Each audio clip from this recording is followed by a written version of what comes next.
नमस्कार, मी यामिनी भामुणकर. हेलो 24 तास मध्ये आपल्या सगळ्यांचं स्वागत. प्रेक्षक हो, काळानुरूप विद्यार्थ्यांच्या आकलन क्षमतेप्रमाणे अभ्यासक्रमामध्ये आणि अनेक स्पर्धा परीक्षांमध्ये बदल होताना दिसतात.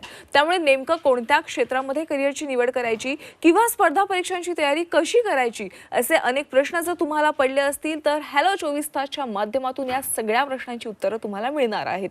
कारण आज आपल्या सोबत आहेत या 8वी पासून स्पर्धा परीक्षांची तयारी कशी करायची या संदर्भात आणि या विषयावर मार्गदर्शन करण्यासाठी आपल्या सोबत आहेत डॉक्टर सुविराज कदम आणि डॉक्टर साक्षी कदम. डॉक्टर, आपलं स्वागत आहे. नमस्ते. प्रेक्षक हो, डॉक्टर सुविराज कदम हे बारामतीमध्ये Kadam classes and integrated academy या नावाने 5वी ते 10वीच्या विद्यार्थ्यांना फाउंडेशन कोर्सेस आणि 11वी आणि 12वीच्या विद्यार्थ्यांना जेई, नीट, सीईटी, एनडीए या परीक्षांचे गेली 15 वर्षांपासून मार्गदर्शन करत आहेत. कदम अकॅडमीची परंपरा बारामतीमध्ये गेल्या 35 वर्षांपासून आहे. ग्रामीण व शहरी विद्यार्थ्यांमध्ये लपलेली गुणवत्ता ओळखून त्यांना स्पर्धा परीक्षांसाठी तयार करणं हे काम कदम सर अविरतपणे करत आहेत. आतापर्यंत अकॅडमीला राज्य पातळीवर best coaching institute for teaching method तसेच मोस्ट ट्रस्टेड एज्युकेशनल इन्स्टिट्यूट यांसारखे नामांकित पुरस्कार मिळालेले आहेत. अकॅडमीमधून आतापर्यंत शेकडो विद्यार्थी इंजिनिअरिंग, मेडिकल, फार्मसी, ॲग्री इत्यादी क्षेत्रांमध्ये सिलेक्ट देखील झालेले आहेत. तसेच डॉक्टर साक्षी कदम आहेत, त्या स्वतः मेडिकल प्रॅक्टिशनर, BHMS आहेत. अकॅडमी व्यवस्थापनामध्ये त्यांची महत्त्वाची भूमिका आहे. विद्यार्थ्यांचं मानसिक मनोबल वाढवणं तसंच विद्यार्थ्यांच्या वैयक्तिक भेटीद्वारे अभ्यासक्रम, परीक्षा यांसंदर्भात मार्गदर्शन करणं या जबाबदाऱ्या साक्षी मॅडम पार पाडत असतात. बारामतीमध्ये कदम अकॅडमीची 5वी ते 10वीची शाळा व 11वी 12वी इंटिग्रेटेड कॉलेज सोबतच मेस, कॅन्टीन आणि मुलामुलींचं स्वतंत्र हॉस्टेल इत्यादी सुविधा देखील उपलब्ध आहेत. तर विद्यार्थी आणि त्यांचं शिक्षण आणि करिअर या मुद्द्यावर आज आपण चर्चा करणार आहोत आणि या विषयाला सुरुवात करताना मी सुविराज कदम सरांना पहिला प्रश्न विचारणार आहे. पहिला प्रश्न हाच आहे की कोरोना नंतर 5वी ते 10वीच्या विद्यार्थ्यांच्या अभ्यासात आणि त्यांच्या आकलन क्षमतेमध्ये बराच फरक पडलेला आपल्याला बघायला मिळतोय. यावर तुम्ही काय म्हणाल? आजच्या चर्चेला सुरुवात करण्यापूर्वी 8 दिवसापूर्वीच 10वी आणि 12वीचं बोर्ड परीक्षेचं वेळापत्रक जाहीर झालं. हो. 10वी आणि 12वीच्या बोर्ड परीक्षेची, जेई, नीट, सीईटी परीक्षेची तयारी करणाऱ्या सर्व विद्यार्थ्यांना पहिल्यांदा शुभेच्छा व्यक्त करतो. कोरोनानंतरची आणि कोरोनातली जी 2 वर्ष होती, या 2 वर्षामध्ये मोबाईल, इंटरनेट इत्यादींसारख्या फॅसिलिटी फक्त शहरी भागातल्या विद्यार्थ्यांना मिळाल्या. त्यातून त्यांचा अभ्यास कितपत झाला आणि त्याचा आउटपुट काय आहे हे आपण सगळेजण व्यवस्थितपणे जाणतोच. मात्र ग्रामीण भागातल्या विद्यार्थ्यांना यांतील कोणत्याही फॅसिलिटी उपलब्ध झाल्या नाहीत. त्याच्यामुळे आता आपण पाहतो की 6वी ते 10वी पर्यंतचा विद्यार्थी आजही त्याला गुणाकार, भागाकार, बेरीज, वजाबाकी इत्यादींसारख्या बेसिक गोष्टी तसेच इंग्लिश भाषेसारखे विषय सुद्धा अद्यापही वाचता येत नाहीत. 6वी ते 10वीच्या विद्यार्थ्यांचा जर आपण एक सर्वे केला, प्रत्येक वर्गामध्ये आजही 30 ते 40% विद्यार्थी ज्यांना इंग्लिश वाचता येत नाही असे आहेत आणि अशाच विद्यार्थ्यांना घडवण्यासाठी आपली अकॅडमी काम करत आहे. नक्कीच. आणि सगळ्यात महत्त्वाचं म्हणजे कोणत्याही स्पर्धा परीक्षा असतील किंवा बेसिक जे आपले शालेय शिक्षण असतं त्याच्यामध्ये फाउंडेशन करून घेणं सगळ्यात महत्त्वाचं असतं. याची जबाबदारी तुमच्याकडून कशा पद्धतीने निभावली जाते? इथं आपण सगळ्यात महत्त्वाचं लक्षात हे घेणं गरजेचं आहे की फाउंडेशन हा प्रोग्राम नक्की कोणासाठी आहे. काही विद्यार्थ्यांना आपलं करिअर काय करायचं याची जाणीव खूप अगोदरपासून झालेली असते. त्या विद्यार्थ्यांना आत्तापासूनच मेडिकल, इंजिनिअरिंग, फार्मसी, ॲग्री इत्यादींचा बेस पक्का करण्यासाठी स्टेट बोर्डाच्या अभ्यासासोबतच आपण CBSE आणि ICSEच्या पुस्तकातल्या काही बेसिक कन्सेप्ट पक्क्या करून घेतो. त्याचसोबत ॲप्टिट्यूड असेल, जनरल नॉलेज सारखे विषय असतील किंवा पर्सनॅलिटी डेव्हलपमेंटमध्ये वक्तृत्व स्पर्धा, निबंध स्पर्धा, वादविवाद स्पर्धा, मोठमोठ्या मेडिकल, इंजिनिअरिंग कॉलेजला भेटी किंवा त्यातल्या तज्ज्ञांकडून करिअर मार्गदर्शन इत्यादी बऱ्याच गोष्टी आपण विद्यार्थ्यांना उपलब्ध करून देतो. इथे मात्र दुसराही प्रश्न राहतो, मग ज्या विद्यार्थ्यांचा बेसच कच्चा आहे अशा विद्यार्थ्यांचं फाउंडेशन कशाचं केलं जातं? तर त्या विद्यार्थ्यांना सुरुवातीला आपण 10वी बोर्ड परीक्षेसाठी तयारी करत आहोत. त्यांचा मॅथ्स सारखा विषय असेल, सायन्स सारखा विषय असेल, इंग्लिश सारखा विषय असेल, तो परफेक्ट करून आपण त्यांना बोर्ड प्रिपरेशनसाठी परफेक्ट तयार करून देत आहोत. नक्कीच. सर, एक गोष्ट नेहमी बघायला मिळते आपल्याला की स्टेट बोर्डच्या विद्यार्थ्यांमध्ये आणि जे राष्ट्रीय अभ्यासक्रम असतो तो म्हणजे CBSE असेल, ICSE असेल, त्या बोर्डमधले जे विद्यार्थ्यांच्यामध्ये अनेक अभ्यासक्रमाचा फरक बघायला मिळतो. पण या विद्यार्थ्यांमध्ये जेई आणि नीटच्या परीक्षांचा अभ्यास करताना मधील काय फरक जाणवतो तुम्हाला? खूप सुंदर प्रश्न विचारला मॅडम तुम्ही. इथं आपण लक्षात घेणं गरजेचं आहे की जेई आणि नीट ह्या ज्या काही स्पर्धा परीक्षा आहेत, या स्पर्धा परीक्षांसाठी राष्ट्रीय पातळीवरील NCERTचा अभ्यासक्रम फॉलो केला जातो. CET सारखी जी परीक्षा आहे त्याला मात्र स्टेट बोर्डचा अभ्यासक्रम फॉलो केला जातो. मग जे विद्यार्थी 10वी पर्यंत आपल्या महाराष्ट्रामध्ये स्टेट बोर्डचा अभ्यास करतात त्यांना नक्कीच या परीक्षा पुढे अतिशय टफ वाटतात किंवा त्यांचा ॲज एक्सपेक्टेड रँक त्याच्यामध्ये मिळत नाही. आणि म्हणूनच आपल्या कदम अकॅडमीतर्फे आपण 10वीची परीक्षा झाल्यानंतर एक फाउंडेशन ब्रिज कोर्स राबवतो, ज्याच्यामध्ये फिजिक्स, केमिस्ट्री, मॅथ्स, बायोलॉजी या संपूर्ण विषयाच्या बेसिक कन्सेप्टचं डिटेल टीचिंग केलं जातं, जेणेकरून विद्यार्थी या परीक्षांचं स्वरूप समजू शकेल, आपलं टार्गेट अचीव करण्यासाठी एक सक्सेसफुल प्लॅन आउट करू शकेल. नक्कीच तुमच्या या कदम अकॅडमीमध्ये मॅमचा देखील तितकाच मोलाचा वाटा आहे. त्या देखील मुलांचं मनोबल वाढवण्यासाठी काम करत असतात. पण सर, सगळ्यात महत्त्वाचा प्रश्न प्रत्येक मुलाला विचारला जातो शालेय शिक्षणानंतर, तो म्हणजे 10वी नंतर काय? तर आतापर्यंतचे अकॅडमीचे रिझल्ट तुमचे काय आहेत? अकॅडमीच्या रिझल्ट बाबतीत जर बोलायला गेलं तर एक ऑथेंटिक रिझल्ट आपण ज्याला म्हणतो तो आपल्या अकॅडमीचा आहे. याच्यामध्ये गेल्या वर्षीच्या रिझल्ट बाबतीत बोलायला गेलं, आपण 120 विद्यार्थ्यांपैकी 96 विद्यार्थ्यांना all over India medical selection, 83 विद्यार्थ्यांना आमच्या इंजिनिअरिंग सिलेक्शन दिलेलं आहे. 10वीच्या एकाच बॅचमधील आमचे 150पेक्षाही जास्त विद्यार्थी 80% पुढे मार्क्स मिळवलेत, तर 47 विद्यार्थ्यांनी आमच्या 90% जास्त मार्क्स मिळवलेले आहेत. 10वी नंतर काय, हा एक अतिशय विस्तृत प्रश्न आहे. मात्र इथे मी तुमचा एक थोडासा वेळ घेऊन सांगू इच्छितो, सायन्स साईडमधून जे काही करिअरच्या संधी आहेत, इंजिनिअरिंग, मेडिकल, फार्मसी, ॲग्री, याच्यासाठी 12वी नंतर जेई, नीट, CET यांसारख्या स्पर्धा परीक्षांचं आयोजन केलं जातं. IITची परीक्षा ही 2 स्तरांवर घेतली जाते, ज्याला आपण मेन्स आणि ॲडव्हान्स म्हणतो, ज्याच्यासाठी PCM ग्रुप आहे. PCM ग्रुप अंतर्गत आपला स्कोर मेन्स परीक्षेसाठी 300 मार्क्सचा राहतो पेपर, आणि त्याच्यामध्ये सिलेक्शन झाल्यानंतर विद्यार्थी ॲडव्हान्ससाठी पात्र ठरतो. जे विद्यार्थी ॲडव्हान्ससाठी पात्र होतात ते IITsला सिलेक्ट होतात. ज्यांचं तिथे सिलेक्शन होत नाही त्यांचं NITsमध्ये सिलेक्शन होतं. मात्र ज्या विद्यार्थ्यांना महाराष्ट्राबाहेरच्या कोणत्याही कॉलेजला ॲडमिशन न घेता फक्त महाराष्ट्रामध्ये राहूनच इंजिनिअरिंग करायचे, त्यांच्यासाठी शासनाने CETची परीक्षा राबवलेली आहे. CETचे 2 प्रकार राहतात. पहिल्या प्रकारामध्ये आपण विद्यार्थ्यांच्या इंजिनिअरिंगची CET असं म्हणतो, दुसऱ्या प्रकाराला आपण फार्मसी आणि ॲग्रीची CET या नावाने ती ओळखली जाते. या दोन्हीही परीक्षा 200-200 मार्कांच्या असतात. तिसरा जो स्पर्धा परीक्षेचा आणि अतिशय प्रसिद्ध टाईप आहे तो म्हणजे नीटची परीक्षा. जे विद्यार्थी ऑल ओव्हर इंडियामध्ये आपलं मेडिकल क्षेत्रामध्ये करिअर करू इच्छितात, ज्यांना डॉक्टर बनण्याची इच्छा आहे, त्यांच्यासाठी 11वी आणि 12वीचा दोन्ही वर्षांचा NCERTचा सिलेबस असलेला 50-50% विभाजनाचा सिलेबस त्याच्यामध्ये असतो.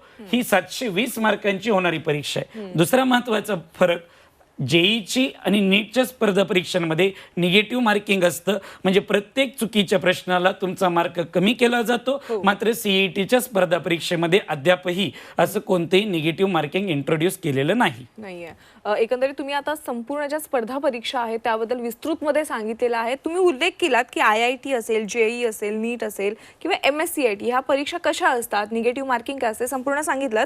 पण या परीक्षा त्यांच्या अभ्यासक्रम पातळीबद्दल तुम्ही काय मार्गदर्शन कराल?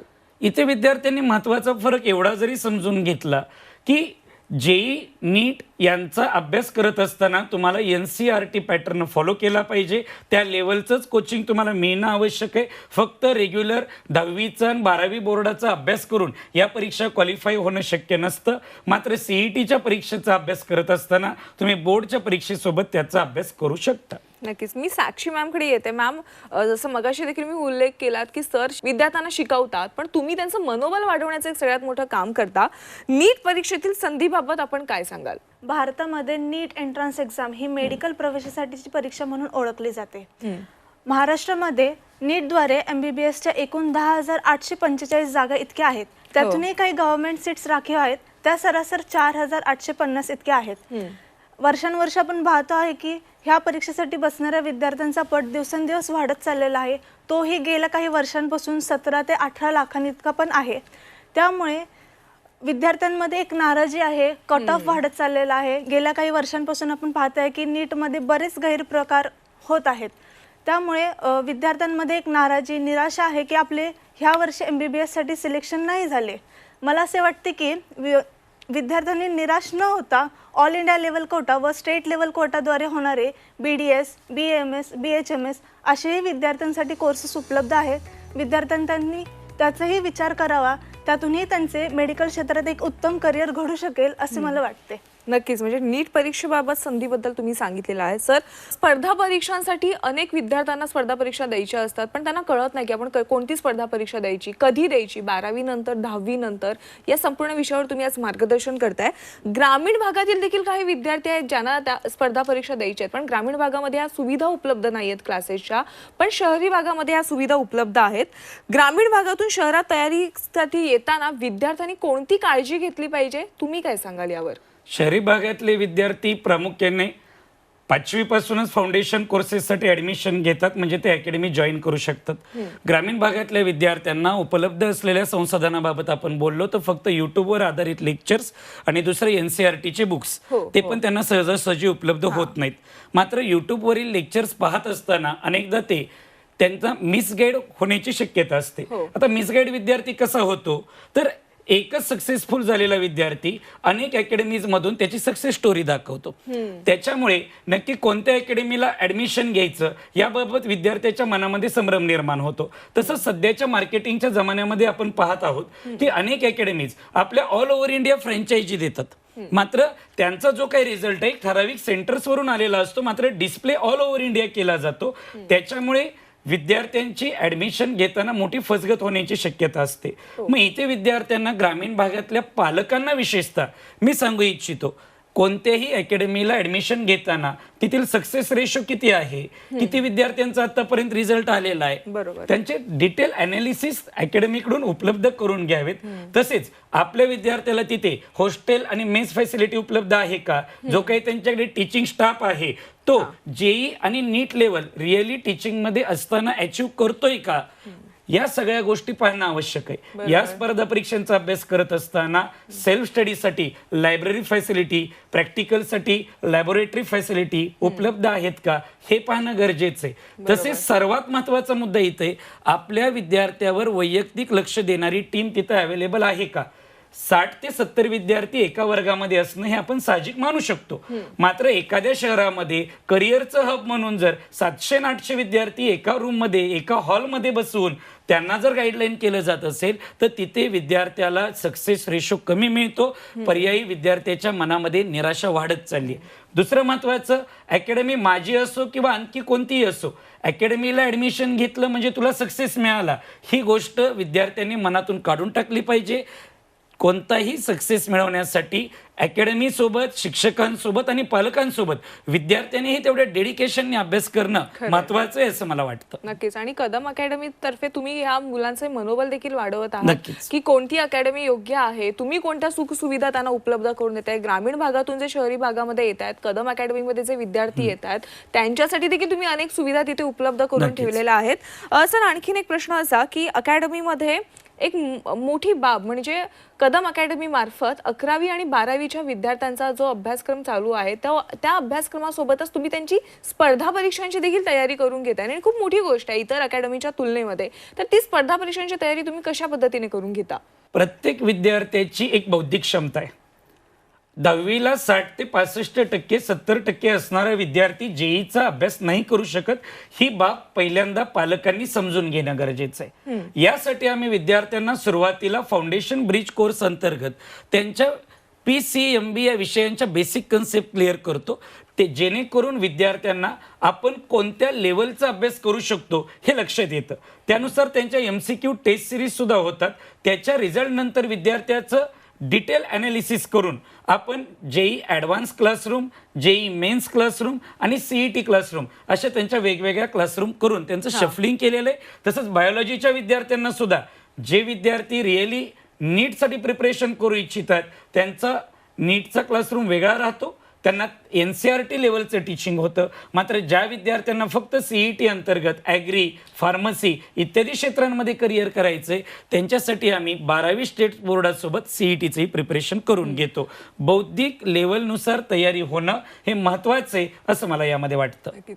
सर, मगाशी तुम्ही एक उल्लेख केलात की अकॅडमीमध्ये, कोणत्याही अकॅडमीमध्ये विद्यार्थ्यांनी ॲडमिशन घेतलं तर त्या अकॅडमीचा दर्जा काय आहे, अभ्यासक्रमाचा, तिथल्या कोणत्या सुखसुविधा ते उपलब्ध करून देतात विद्यार्थ्यांना, या सगळ्या गोष्टींचा आणि सेल्फ स्टडी ह्या सगळ्या गोष्टींचा इम्पॅक्ट त्या विद्यार्थ्यावर पडत असतो.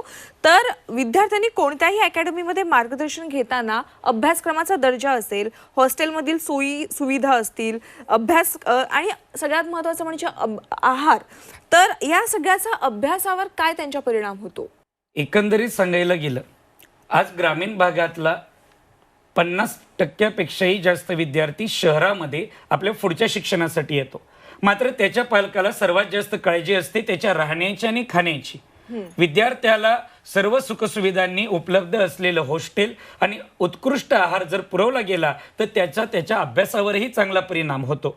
एक उदाहरण म्हणून सांगतो, मोठमोठ्या शैक्षणिक हब म्हणून प्रसिद्धीला आलेल्या शहरांमध्ये आपण विद्यार्थ्यांच्या हॉस्टेलची आणि मेसची अवस्था पाहिली तर विद्यार्थ्यांमध्ये आजारी पडण्याचं प्रमाण, त्यांच्या तब्येती कमी होण्याचं प्रमाण, त्याच पद्धतीनं आजारी पडल्यामुळे वारंवार विद्यार्थी मधूनच शिक्षण सोडून पुन्हा गावाला जाण्याचं प्रमाण जास्त आहे. विद्यार्थ्यांना आणि विद्यार्थ्यांच्या पालकांना मी इथे ग्वाही देऊ इच्छितो, आमच्या कदम अकॅडमीमध्ये विद्यार्थ्यांना सकाळी अंघोळीला गरम पाण्यापासून इतर सर्व फॅसिलिटी, मग लायब्ररी फॅसिलिटी असेल, त्यांच्या स्टडीज घेण्यासाठी तिथं शिक्षकांची उपलब्धता असेल, त्याच पद्धतीनं उत्कृष्ट आहार असेल, या सगळ्या गोष्टींचं यथायोग्य नियोजन केलं जातं जेणेकरून आपला विद्यार्थी, आपली विद्यार्थिनी हॉस्टेलला सुखरूप आहे या गोष्टीने पालकांचं निम्म टेन्शन कॅन्सल होतं. तसंच मी मुलींच्या पालकांना इथं विशेषतः सांगू इच्छितो, बऱ्याच मुलींची बौद्धिक क्षमता असूनही अनेक पालक त्यांना बाहेर पाठवायला सध्याच्या परिस्थितीनुसार घाबरत राहतात. मात्र सर्व हॉस्टेल्समध्ये CCTV कॅमेरा, मुलींवर लक्ष ठेवण्यासाठी लेडीज रेक्टर, त्याचसोबत त्यांचं आत्मबल, मनोबल वाढवण्यासाठी वारंवार त्यांचं काउन्सिलिंग, या गोष्टी आमच्या अकॅडमीकडून वर्षानुवर्षे केले जात आहेत आणि त्याच्यामुळे आमच्या अकॅडमीच्या रिझल्टमध्येही मुलींच्या निकालाचं प्रमाण जास्त आहे. आज संपूर्ण महाराष्ट्रातील पालकांना मी सांगू इच्छितो, आपल्या मुलीच्या बौद्धिक क्षमतेनुसार तिच्या पाठीशी उभे राहा आणि तिच्या येणाऱ्या मेडिकल इंजिनिअरिंग क्षेत्रातील करिअरसाठी तिचा आधार बना. नक्कीच. सर, स्पर्धा परीक्षांची तयारी करत असताना अनेकदा त्यांना ते यश मिळत नाही आणि 12वी झालेला विद्यार्थी जेव्हा स्पर्धा परीक्षांमध्ये भाग घेतात आणि त्यांना जेव्हा यश येत नाही त्यावेळेस गॅप घेऊन पुन्हा तयारी करणं किंवा पुन्हा स्पर्धा परीक्षा देणं हे कितपत योग्य आहे? विद्यार्थ्याचा गॅप का होतो आणि विद्यार्थी स्पर्धा परीक्षेमध्ये अपयशी का होतो याचं मुख्य कारण जेव्हा आम्ही पाहिलं त्यावेळी लक्षात आलं की स्पर्धा परीक्षेच्या अभ्यासाला विद्यार्थी 12वी मध्ये गेल्यानंतर सुरुवात करतो. 12वीचा अभ्यास करत असताना तो 12वी बोर्डचा अभ्यास करेल की दुसऱ्या बाजूला त्या स्पर्धा परीक्षांचा अभ्यास करेल, याच्यामध्येच त्याचं संपूर्ण वर्ष निघून जातं. मात्र विद्यार्थ्याच्या मध्ये कॅपॅसिटी असेल तर त्याने एकदा अकॅडमीवर प्रत्यक्ष भेट द्यावी. इथं आल्यानंतर त्याच्या काही कन्सेप्ट क्लिअर आहेत, त्याच्यावरून त्याच्या टेस्ट घेतल्या जातात आणि 1 वर्ष हे करिअरच्या दृष्टिकोनातून निग्लिजिबल आहे, कमी आहे. 1 वर्ष घालवूनही विद्यार्थी आपल्या CET, JEE, नीट परीक्षेचा उत्कृष्ट अभ्यास करू शकतो. एक उदाहरण म्हणून मी इथं सांगतो, नीटच्या मेडिकल एंट्रन्स एक्झाममध्ये 200 ते 250 स्कोअर आलेला विद्यार्थी 1 वर्ष सातत्यपूर्ण डेडिकेशनने अभ्यास केला आणि त्याला योग्य शिक्षकांचं मार्गदर्शन मिळालं, डाऊट सॉल्व्हिंग सेशन्स मिळाले तर तो 500+ स्कोअर नक्की करू शकतो, अशी मी इथं ग्वाही देऊ इच्छितो. सर, या संपूर्ण परीक्षांची तयारी करत असताना शिक्षकांचं सखोल मार्गदर्शन असेल किंवा डाऊट सॉल्व्हिंग असतील, काही टेस्ट देखील तुम्ही सिरीजनुसार घेता, तर हे सगळं घेणं कितपत महत्त्वाचं आहे? मी पहिल्यापासून आमच्या अकॅडमीमधील विद्यार्थ्यांना सांगतो, यशाची पंचसूत्री आहे.